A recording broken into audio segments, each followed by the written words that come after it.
Welcome to the Maxwell Leadership Podcast. I'm Mark Cole, and as you know, our goal, just like John's legacy statement that he will make in the lesson today, is to add value to you so that you will then go and multiply value to others. In this week's episode, John is talking about how you can intentionally grow the people on your team. Now, on John Maxwell's podcast, you know we talk about personal growth often. Today's a little bit different because the purpose, the focal point of growth is so that you can grow others around you. So in this lesson, my good friend and co-host Chris Godey and I will be talking about not only how we grow ourselves, but some practical ways that you can apply what John's taught and grow the people around you as well. If you would like to download the bonus resource for this episode, you can go to maxwellpodcast.com/grow your people. If you're a longtime listener to the podcast and you would like to check us out on YouTube, we have the podcast available to you and love our YouTube family as well.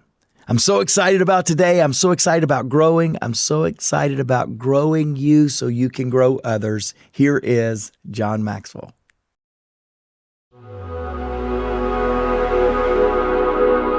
Here's the thesis of the lesson. The most effective way to grow an organization is to grow the people in it. That's a fact. There are no limits to an organization if we put no limits on our people. So, what are some growth practices of growing people? As I've studied growing people, there are some things that you can just say are true about those people that are developing. Number one, the first growth practice is to develop a game plan to grow others. In other words, growth is not an accident, so if you're going to grow, you've got to have a game plan. You have to be intentional. Growth is not an automatic process. It just doesn't happen accidentally. Okay, the highest function of a leader is not just to lead others. The highest function of a leader is to produce leaders who can lead others. In other words, let's just talk about logical choice for just a moment. It's wonderful if we can train you and equip you to be a leader. But it's even more wonderful when we can train and equip you to be a leader, to turn around and train someone else to be a leader. You see, if it's only stops with you, it's only addition. But if it goes beyond you, it becomes multiplication. And so when we talk about growing organizations, how do we compound ourselves? How do we multiply ourselves? By training people to train others. It's never enough just to know. We must be doers of what we know. Increase comes by action, not by knowledge. So mentoring requires being before doing. And we have no business practicing what we have not become. This is why maturity must come before success. Character must precede our career. If maturity doesn't come before success, guess what? How many times have we seen people who grabbed hold of success but didn't have maturity and, they just basically sabotage themselves?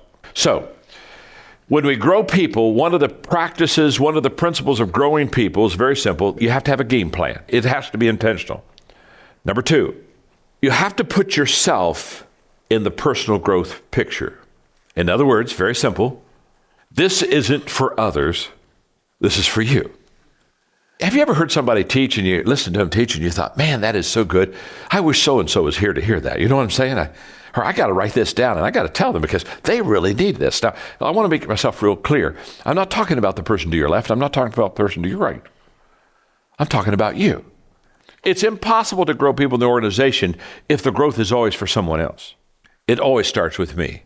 And now that takes me to what I consider to be the number one motivational principle in the world. People do what people see. 89%, this is not in your notes, Stanford research will tell you, 89% of what you and I learn, we learn visually. And what is leadership? Leadership is visual. Leadership is visually showing others the example. So if you're going to grow people within the organization, it's got to start with you as the leader. It starts with you. The key to equipping is modeling. Most of what we learn is observed, caught, not taught. Great leaders take the vision from me to we. But make no mistake, it starts with me. The third thing that we need to do to grow ourselves and have a growing organization, put your people in the personal growth picture. After you put yourself in there and say, I'm responsible to grow me, Now put your people in the picture and say, I'm responsible to grow them. Malcolm Gladwell, in his book, The Tipping Point, talks about it. He calls it the law of the few.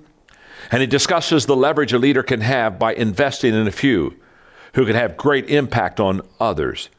There are certain people who can help you create change and forward progress because they will talk with and influence other people. In other words, the law of the few from Gladwell was just very simple. You go find the few that are going to have the heavy producing, and you put your time, effort, and energy in that. My legacy statement is, I want to add value to leaders who multiply value to others. So what do I spend my time? With the leaders. Number 4, create a growth culture in your organization. If you want to grow the people within your organization, you got to change the culture of your organization and have a growth culture. A growth culture includes 1, behavior of leaders that show the value of personal growth. In other words, a growth culture, a logical choice is the fact that you see leaders that are growing and in their behavior. So it just says, oh my goodness, my leaders are growing. Number 2, intentional practices that encourage personal growth. In other words, what are the intentional practices at logical choice that you can use? What are the good choices you can make that will really show personal growth? What are the intentional practices we're going to have? Let me give you just 4 real quick examples. Personal development breaks, where you give a person maybe a day to reflect on where they are and are they growing and are they developing. Remember, reflection turns experience into insight. That's what reflection does. Number 2 is personal development training. In other words, do you have time set aside for training and learning? What specific thing are you doing here that would say, this is how we're developing and growing leaders? What is our plan? The 3rd area is personal development discussion, time for sharing. That's where you get together and you talk about how you're growing, how you're learning. One of the things I learned early in developing people is the fact that the more you can get them to sit around the table and talk about how they're growing and how they're learning, the more contagious it becomes. And then finally, personal development projects. Time for experience. What are the projects? What projects are you now doing that would develop personal growth? Creating this culture of personal development essentially helps your employees to raise the bar a little higher for themselves, their families, and for each other. Jim Rohn, don't just help people with their jobs, but help people with their lives, as your greater purpose would have you to do. Touch people and teach people, not just job skills, but life skills. Don't just teach people how to work, but how to live, how to assimilate, how to accumulate far greater treasures than just a paycheck. Growth principle number 5, in growing people and growing organizations. Number 5, connect with them. If you're going to grow your people, you've got to have that connection with them. And connecting requires energy, so you got to give it a lot of effort. And connecting requires understanding. You got to ask a lot of questions. So when people come to me and say, you know what, I want to develop and equip and train people, I want to grow people in my organization, I ask them, are you willing to give the energy? And part of the energy that you give in connecting with people is, are you willing to listen? Because the great leaders, they listen, they learn, and then they lead. And that's a cycle that never stops. They listen, they learn, and they lead. So connecting goals, when you connect with people, there are some goals that you have. One is to strengthen relationships. So when you connect with a person, the relationships become stronger. Number 2, to earn trust. You cannot connect, and I cannot connect with anyone without earning trust. Thirdly, to position them properly. It goes back to, Jim Collins, get the right people on the bus with me, get them in the right seat in the bus. 4, to create clear expectations of what you want to get accomplished. 5, to determine capacity. What is their capacity? What is their potential? And 6, to discover strengths. This is all part of connecting with people. Okay, to grow people within your organization, let's go to number 6. Give them a challenging project. Now, a challenging project, here's what it'll do. This will help them. This will help determine, when you set the bar high for people, this helps determine the emotional, creative, and ability capacity of people. And these are different things. You want to see emotionally what their capacity is. Because I know a lot of people, they have the ability, but they don't have the emotional capacity. So you want to check, how are they emotionally, how are they creatively, and how are they ability-wise? What is their ability capacity, creative capacity, and emotional capacity? You want to begin to test that to find out what they are. In other words, here's what a leader is always asking. A leader is always asking, how much can they do? How do I get maximum potential out of a person? Number 7, if you're going to grow people in the organization, you have to empower them. Got to empower them. Wow. If all you give your people are orders, all that you'll ever get from them is order takers. And one of the things that is essential in growing people is empowerment. So let me talk to you about empowerment for just a moment. Empowerment is all about big picture, first of all. It's not just doing the task. Empowerment is why you do the task. See, empowerment is much bigger than the job you do. It is making you the person, not only to be able to do that job, but to make you a person that's bigger than that job. It's big picture. That's what empowerment is. And empowerment is about accountability. Because once people have been given power, they become accountable. Ken Blanchard writes, empowerment means you have the freedom to act. It also means you're accountable for results. I like that a lot. One last closing thing. I had a person come up to me one time and say, John, all this training and equipping people you talk about all the time, I've done that. And let me tell you the downside of training and equipping and empowering people and then growing people is the fact that you train them and then they leave you and go to another company. And you say, man, I just put time, money, resources in that person. There they went off with someone else and they're going to reap the benefits. I said, nothing could be worse than putting that time, effort, energy, and money in people and train them and then having them leave. I said, oh, no, I can tell you something that's a lot worse than that. This is what's that? Not training them and having them stay.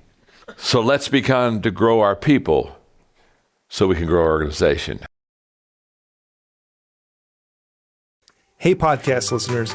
Many of you listening right now would probably love the autonomy that comes with owning your own business or becoming a coach that helps other businesses succeed. Well, we have a phenomenal strategy where you are 100% in control of your own business, earning income on your own terms, and have access to the people, tools, and resources you need to build a thriving leadership development business. When you become a Maxwell Leadership Certified Team member, you join a global community of entrepreneurs led by our expert team of mentors and faculty, including John C. Maxwell. You'll also get one of the top leadership certifications in the world next to your name, giving you the boost you need to get started. Visit us online at maxwellleadership.com/join the team to find out more. Hey, welcome back. I'm so glad to be digging into this with Chris. I think you, Chris, I certainly want to. One of our greatest passions is growing the team around us. Yeah. There's a quote by Jack Welch that says, the most important job you have is growing your people, giving them a chance to reach their dreams. And I think that's so true. I think that's a chief responsibility of leadership, is to let your leadership be such that it impacts others. John asked this question. We meet with a lot of presidents and senates and representatives from other countries. And John will ask them the question all the time, will the people be better when your job here is done? And I love that question. It's a great question for all of us as leaders. Will people that you're leading be better because of your leadership? And certainly helping them grow is a chief responsibility. 100%. And, you know, one of my favorite books that John has written in the last couple of years is The Leader's Greatest Return. And as executives around the world will be like, hey, you got to read this book, right? Leader's Greatest Return. So what do? They want to know right down at the bottom of the financials, like, how does this improve my EBITDA? Exactly. Right? That's not what John's talking about at all. And I think that as you begin to develop and grow in your leadership, when you begin to see the fruit of people that are around you, because of your intentionality, which we're going to talk a little bit about that today and who's all involved in the growth process, man, that's the greatest return. No doubt. Right? We're in the people business. We talk about that, and that's what's important.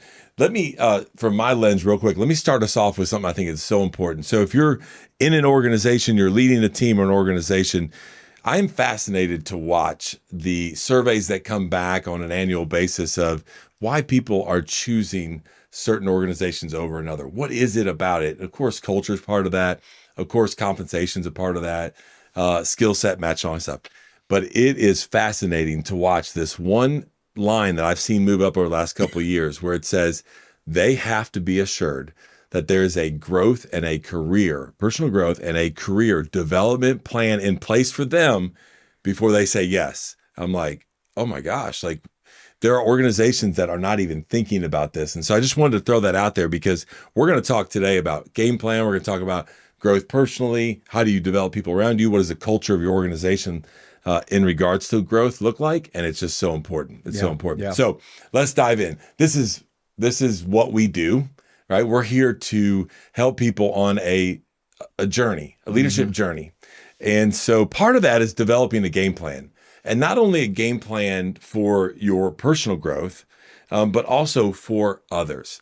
And I know that ever since I've been inside this organization with you, there is intentionality behind here is what our expectations are of leaders to have a plan for those that are working with you on the team to take them from point A, sometimes it might be to point B, sometimes it might be to K.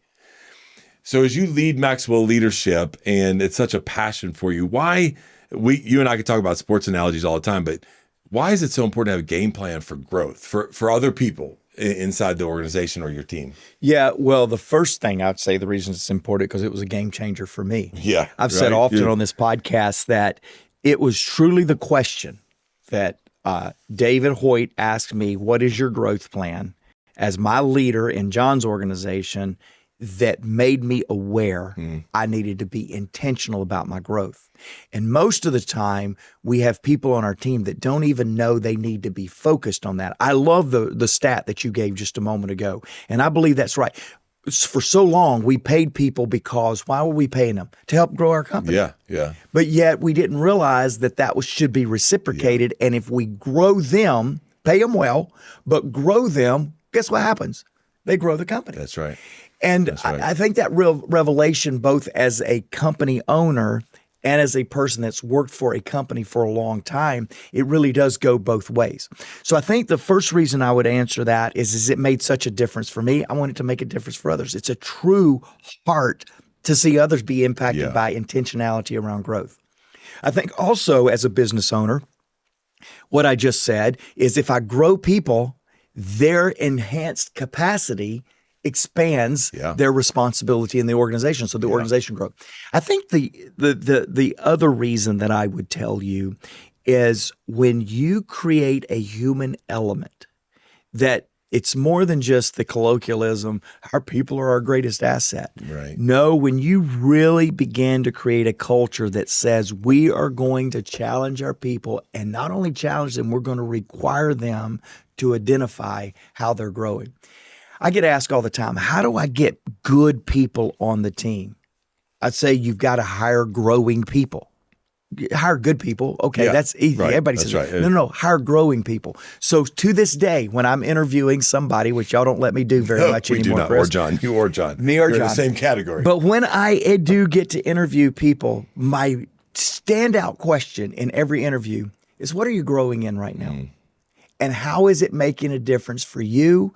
And how is it making a difference for the people around you? Yeah. That growth question and creating that growth culture begins to let people know, hey, personal growth is important, it's required, it's expected in an organization like this. And I think what I love about this being number one as a game plan is in order to have a game plan, by the way, it takes some preparation. It takes for you as an individual to sit down and say, hey, I've got to intentionally think about what am I going to do over the next 30, 60, 90 days in this plan for Mark, if Mark and I were working together, right? Like what I love about that is you can't just walk into a meeting and say, hey, we're going to go ahead and start coaching and we're going to do this and we're going to do that. And I want to see growth in this area. Like you got to come back and say, what does this plan look like? How are we going to attack the game?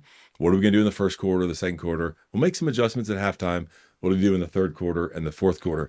The other reason I love this is that then it gives you something to measure against. That's exactly right. Right? Like we can sit in here and philosophically say we're going to grow our team. At the end of the year, say, well, where'd you grow? Okay, that's great. But no, let's go back and look at what we talked about 12 months ago. Where are we at on that? And it's whether you do it by assessments or you do it through conversation, whatever it might That's the importance of having that game plan. And again, it was when David said, you need a growth plan. Here's a template. And then what is it? Talk back to me. That it really made a difference for me. I say this all the time. I don't scholarship people for growth. They need to bet on themselves. I'm going to go against the flow on that advice today. And I'm going to tell you listening to podcast, when is the last time you've invested in somebody to understand the importance of growth? When is the last time you have given somebody a plan on how to grow? We have a product out there called the 15 Laws of Growth. This is a plan by John Maxwell that people can take a multi-series, like mastermind, if you will, from John on growing themselves. And just right now, you need to pause the podcast. You need to go to the show notes and you need to order this and gift it to somebody that has never had a growth plan and say, I'm going to change your life. It's Christmas and it's not even Christmas. Here is a plan for you. And for $99, I'm going to invest in you to grow. You need to do that. You've been listening to this podcast. That's a part of your plan. Why don't you go and gift somebody with a plan on your team? I love that. Not to discourage you from listening to Mark and I, but if you think there's some nuggets here, there's some gold in them there hills in that content piece right there. It is. Because that is the master talking about it. So I love that idea to develop a game plan for somebody else and give it to them. So we talk about this as a game plan. And I want to take just a minute because as we've talked about in the past, right, we've got to grow ourselves.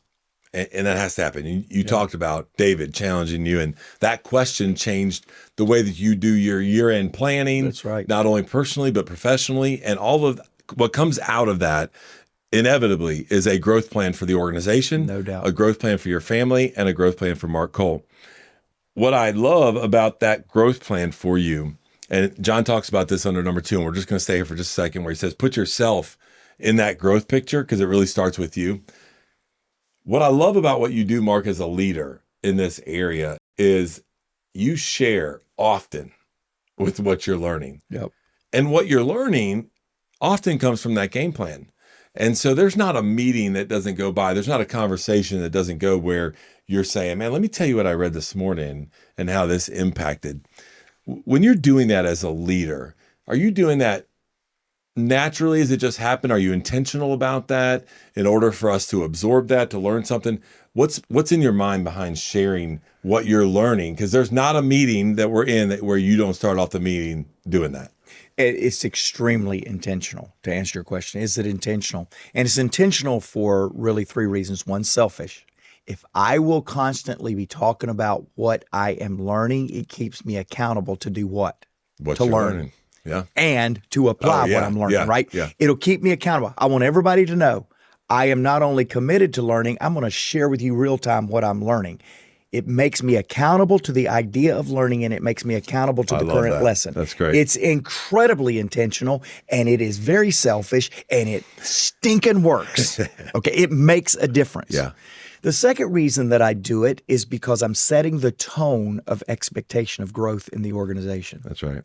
And I'm telling you this, that's not selfish. That is leadership. That's right. Our organization is about growth. What I am learning should inspire you not to learn what I just learned, but to go learn. Yeah, to learn. Be a learner, be a grower.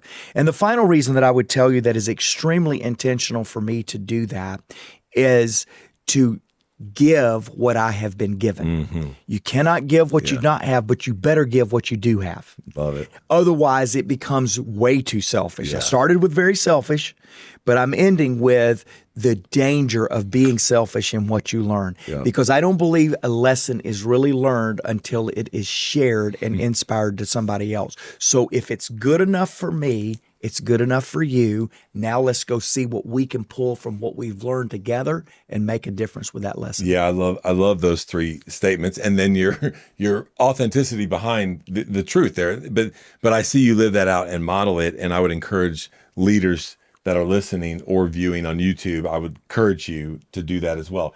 You talked about setting the tone of expectation for your team, for your leaders, the organization, which is a great transition right into where John talks about number 4.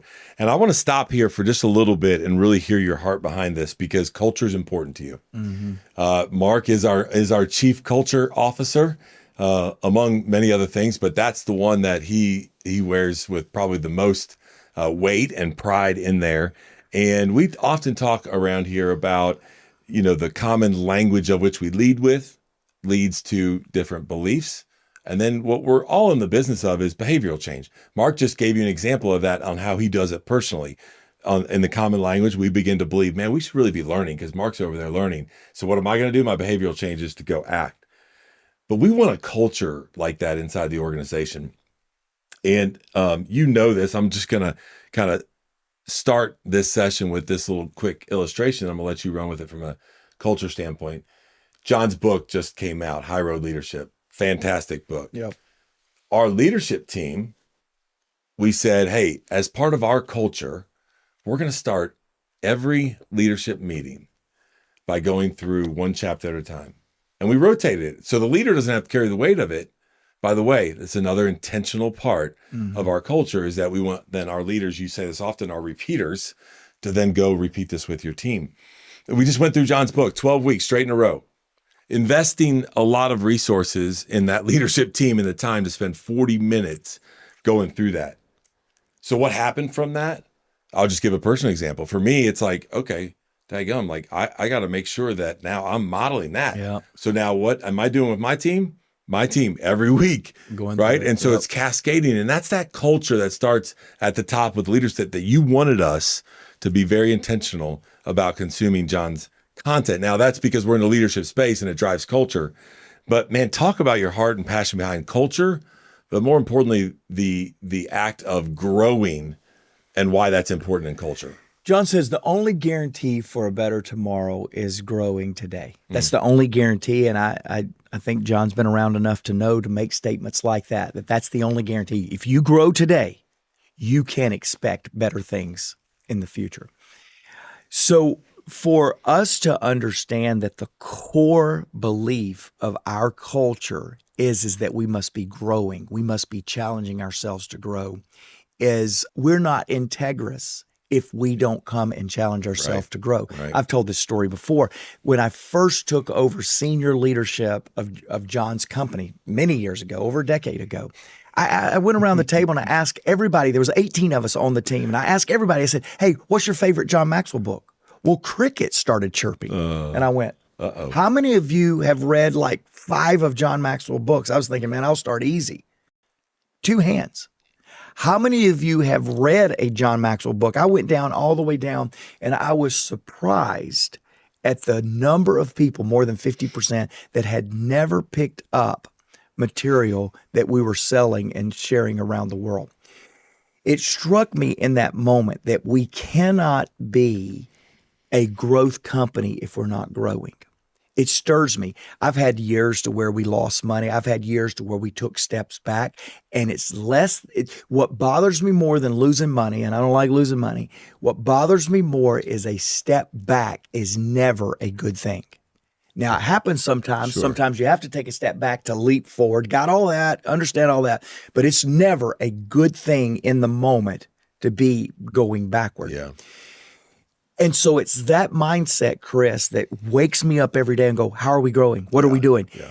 I just started something with one of our young up and coming leaders, carrying a big load on his shoulders. And so now I'm asking him the question when he brings me a problem, hey, how are you growing through this? Not how are you solving it? Not what are you doing? I'm asking that question all the time. Love it. How are you growing through this challenge that you have there? That's a bigger question than how are you solving it? How are you making it better? Yeah. I want to know how you're growing. Yeah. Yeah. And that right there, in essence, is part of that leader's growth plan, right? Like you're intentional, you shifted a little bit with some things that are going on. You say, man, I got to start asking this question. It's part of our culture. Now, John, in his lesson, he says, hey, here's a couple of things that you can do. Mark and I are sharing with just an example of a couple of things that we do here at Maxwell Leadership. But man, he talks about this, that personal development happens with training, happens with discussions, happens with projects. So there's all kinds of ways to connect. I want to, before we move on to the last point here, I want to share just a quick story in regards to how we saw this show up in one of our team members. So we have an incredible team member that's been with us for 8 years, and she's retiring. And as this podcast comes out, she has retired.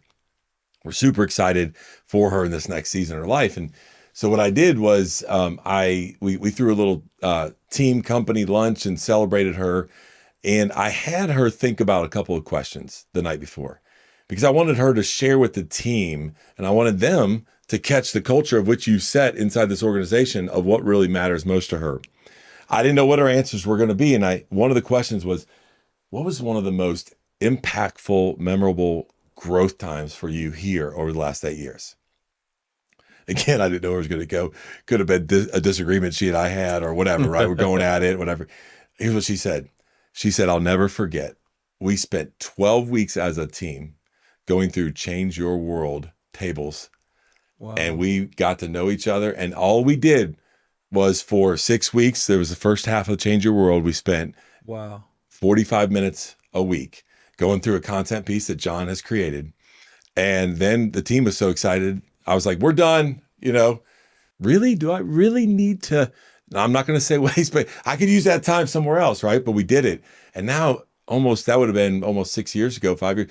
At her retirement lunch, and she comes back and says, one of the greatest times of my growth journey is being a part of this culture where we went through that. And I was like, if that doesn't mean that growth is not important in your culture and why people are at your organization or want to be there, and I'm not saying we do it right.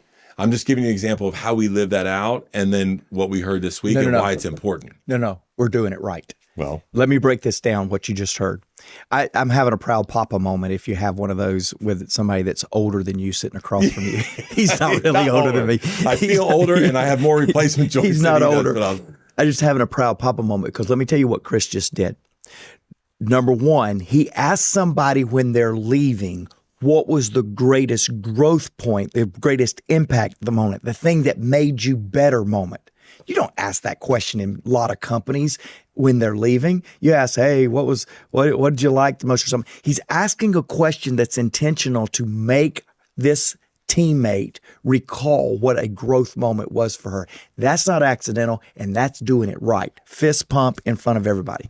Number two, what she went back and referenced was when the leader said, man, I could be leading a lot. I could be doing a lot of things with this special, important time, very rare time that I have with my team. But they're saying, whoa, this growth is happening so well.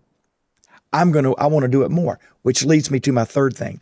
He created the environment and then he reacted and adjusted schedule so that the environment could keep the person growing. How many leaders call personal growth a checkbox on their agenda rather than the spirit of what they're doing? And you just gave me 3 examples. One, you asked a growth question in departure when most people are just giving out watches and high-fiving. Yeah. You showed that it works because a leader gave her example of what a growth moment was when y'all were intentionally trying to grow. And then you modeled how growth is not a box, it's a mindset. Because when the team clamored for more after 6 weeks, you gave them more because it was working. Case made, drop the mic. That's exactly what's supposed to happen. Well, I appreciate that. The team was incredible, very vulnerable through that time. Here's what I just want you to catch as then we move on to the last one and let Mark wrap it up. She also happens to be the account manager of one of our biggest accounts. And it could have easily went to this, and that. And she didn't even go there. And I didn't know the answers and I didn't know that. And so, man, it's important, people. Like it's important to your family. It's important to your peer group. It's important to those that you lead. And I hope you hear Mark and my heart about the importance. Yes, growth is one of our values and it's why we're sitting here and it's what John models in us. But man, we got to grow our people. Yep.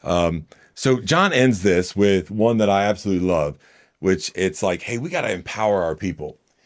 And he made a statement that he says it's why you do the task, right? When you give people tasks, that's delegation. Let them go do it.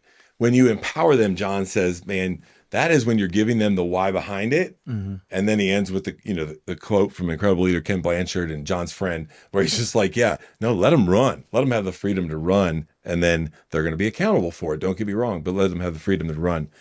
And under this is an incredible way for you to have growth in your people.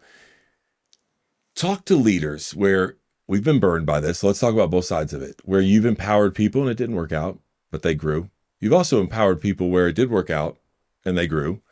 So how do you handle that as a leader? How much do you focus on this as a leader? And how much have you seen it create growth environments in the people? And then wrap us up for today. Yeah, so I work hard at it, Chris. I mean, I can remember a year where we gave people 2 extra days off if they would commit that they would use it to plan their life plan. Yes, plan. I remember that. We did that 3 or 4 years ago. Yeah.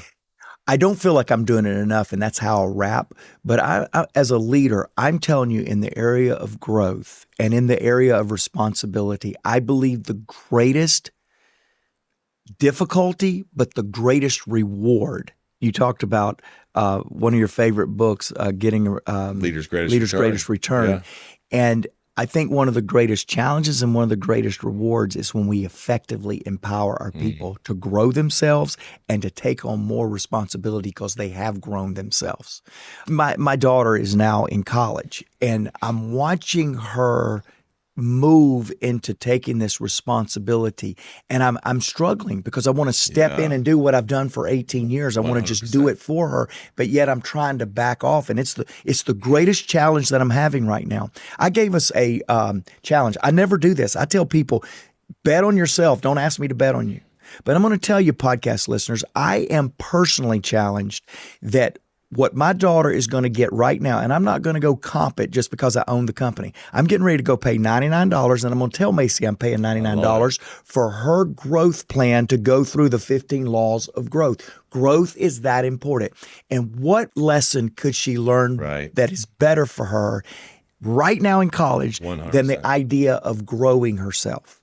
And podcast listeners, I'm going to finish this up by challenging you to go and invest in somebody getting the mindset of growing themselves. You can do that for $99. Do you have somebody in your life? Maybe it's a teenager like I have. Maybe it's a high potential leader on your team. Do you have somebody that is worth $99 investment to show them the importance of creating a growth culture? That's what John's saying. Effective ways to grow your people. The best way you can do it is show them the importance. Valerie listened to the podcast Leadership Blind Spots. Remember that one very well. This is what Valerie said. Every leader must listen to this podcast on blind spots. Very, very insightful and eye-opening. Do you know many of the people that we've been talking about today don't even realize they need to focus on their personal growth, on the idea of growing. Go invest in them. Go show them that growing is very important, and you will have led well because everyone deserves to be led well. Are you ready to elevate your leadership to new heights? Join the movement towards High Road Leadership with John C. Maxwell's latest book. In High Road Leadership, John explores the power of valuing all people, doing the right things for the right reasons, and placing others above personal agendas. Learn how to inspire positive change and bring people together in a world that divides. Order now and receive exclusive bonuses, including a keynote on High Road Leadership by John Maxwell himself and a sneak peek into 3 impactful chapters. Take the first step towards becoming a High Road leader. Visit highroadleadershipbook.com to order your copy today.